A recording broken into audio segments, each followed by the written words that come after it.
नमस्कार दोस्तों, आज मैं लेकर आई हूँ दुर्गा सप्तशती की एकादशों अध्याय। ओम श्री दुर्गे नमः। देवताओं द्वारा देवी की स्तुति तथा देवी द्वारा देवताओं को वरदान। मैं भुवनेश्वरी देवी का ध्यान करता हूँ। उनके श्री अंगों की आभा प्रभात काल के सूर्य के समान है और मस्तक पर चंद्रमा की मुकुट है।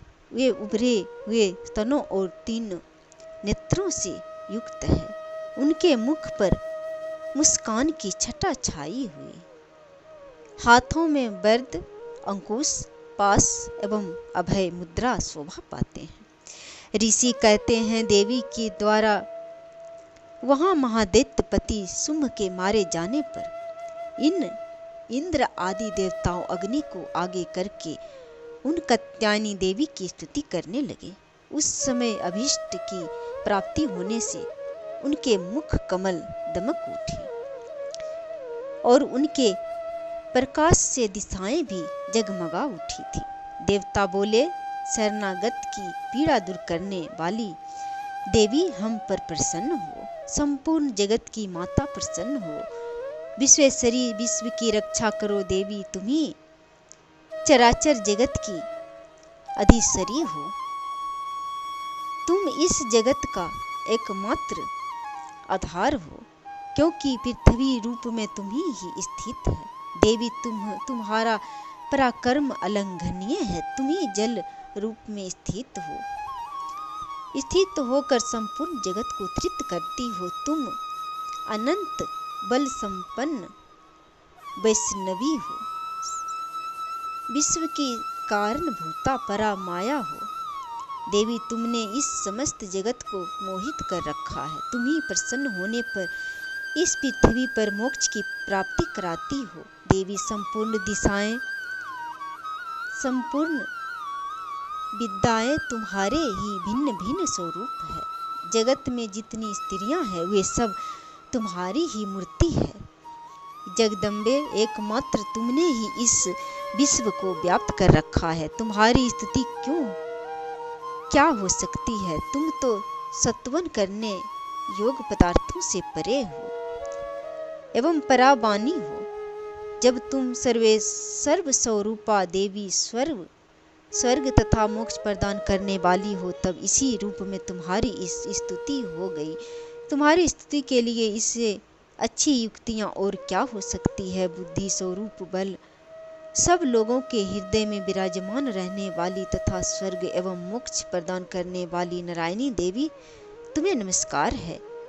कला, काष्ठा आदि के रूप से कर्मशः परिणाम अवस्था परिवर्तन की ओर ले जाने वाली तथा विश्व का उपसंहार करने में समर्थ नारायणी, तुम्हें नमस्कार है। नारायणी, तुम सब प्रकार का मंगल करने वाली हो, मंगलमयी हो, कल्याणदायिनी शिवा हो, सब पुरुषार्थों को सिद्ध करने वाली शरणागत वत्सला, 3 नेत्रों वाली एवं गौरी हो। तुम्हें नमस्कार है।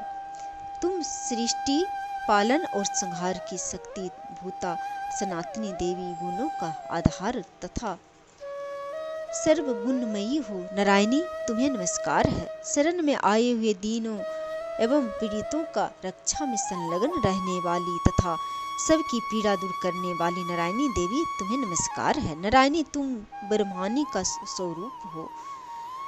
रूप धारण करके हंसों से जुते हुए विमान पर बैठती तथा कुश मिश्रित जल छिड़कती रहती हो, तुम्हें नमस्कार है। महेश्वरी रूप से स्थित चंद्रमा एवं सर्प को धारण करने वाली तथा महान वृषभ की पीठ पर बैठने वाली नारायणी देवी, तुम्हें नमस्कार है। मोरों और मृगों से घिरी रहने वाली तथा महाशक्ति धारण करने वाली कुमारी रूप धारिणी निष्पापे नारायणी, तुम्हें नमस्कार है। शंख, चक्र, गदा और शंख धनुष रूप उत्तम आयुधों को धारण करने वाली वैष्णवी शक्ति रूपा नारायणी, तुम्हें नमस्कार है। हाथ में भयानक महाचक्र लिए और दाढ़ों पर धरती को उठाए बराही रूप धारिणी कल्याणमयी नारायणी, तुम्हें नमस्कार है।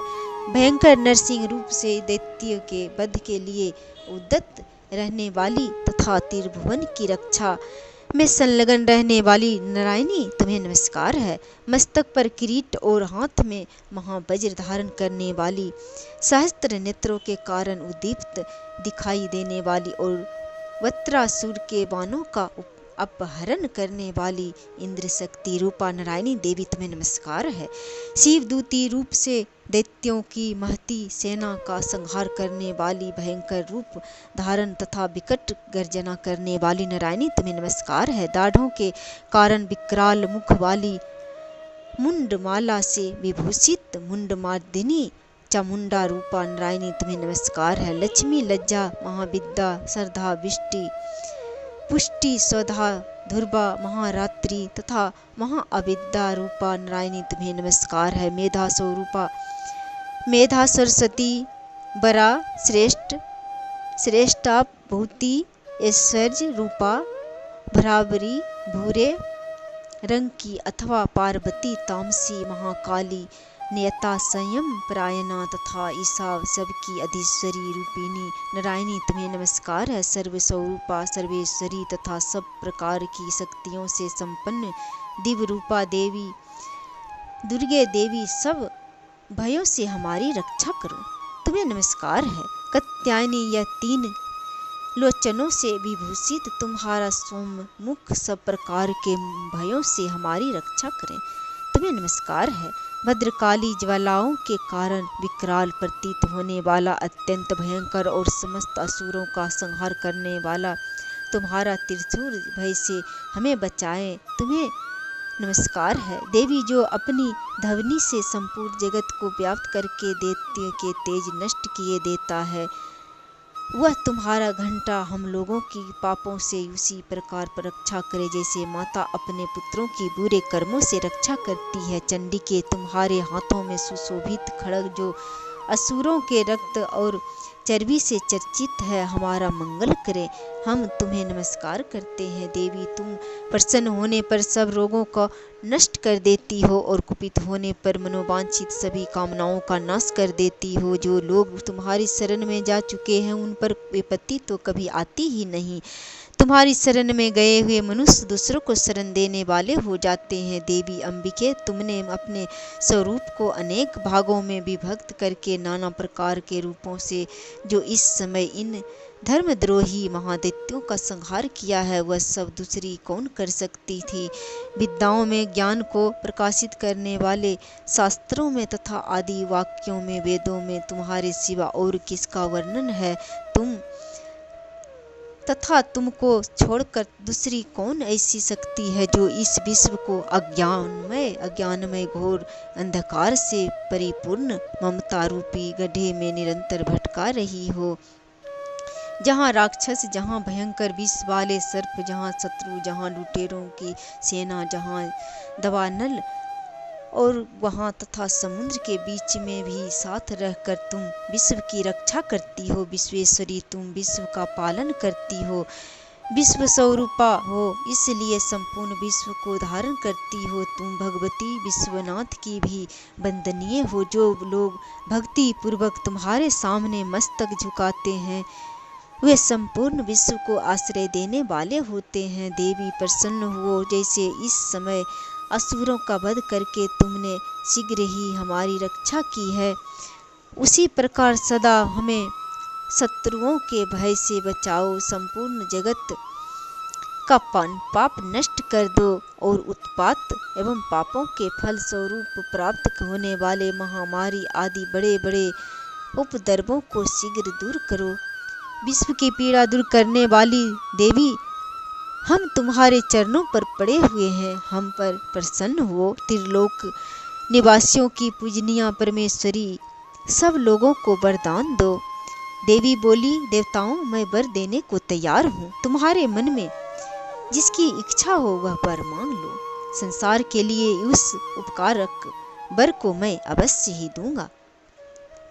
देवता बोले, सर्वेश्वरी, तुम इसी प्रकार तीनों लोकों की समस्त बाधाओं को शांत करो और तुम्हारे शत्रुओं का और हमारे शत्रुओं का नाश करती रहो। देवी बोली, देवताओं, वैवस्वत मनवंतर के 28वें युग में सुम और निसुम नाम के दो अन्य महादैत्य उत्पन्न होंगे। तब मैं नंद गोप के घर में उनकी पत्नी यशोदा के गर्भ से अवतीर्ण होकर विंध्याचल में जाकर रहूंगी। उक्त दिनों असुरों का नाश करूंगी। फिर अत्यंत भयंकर रूप से पृथ्वी पर अवतार लेकर मैं प्रेचित नाम वाले दानवों का वध करूंगी। उन भयंकर महादैत्य को भक्षण करते समय मेरे दांत अनार के फूल की भांति लाल हो जाएंगे।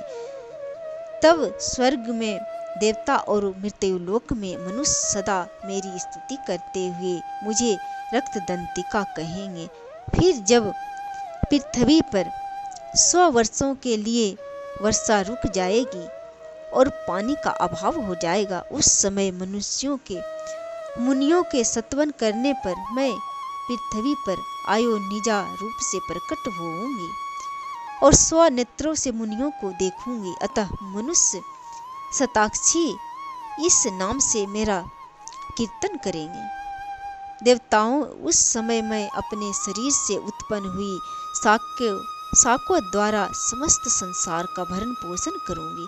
जब तक वर्षा नहीं होगी तब तक वे शाक ही सबके प्राणों की रक्षा करेंगे। ऐसा करने के कारण पृथ्वी पर शाकंभरी के नाम से मेरी ख्याति होगी। उस अवतार में मैं दुर्गम नामक महादैत्य का वध भी करूंगी। इसे मेरा नाम दुर्गा देवी के रूप से प्रसिद्ध होगा।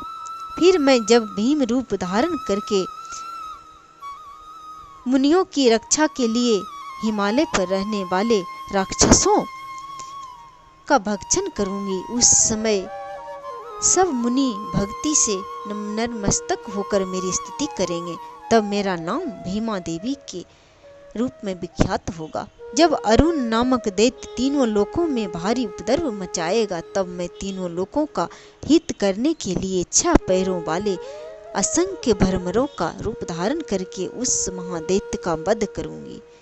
उस समय सब लोग भ्रामरी के नाम से चारों ओर मेरी स्तुति करेंगे।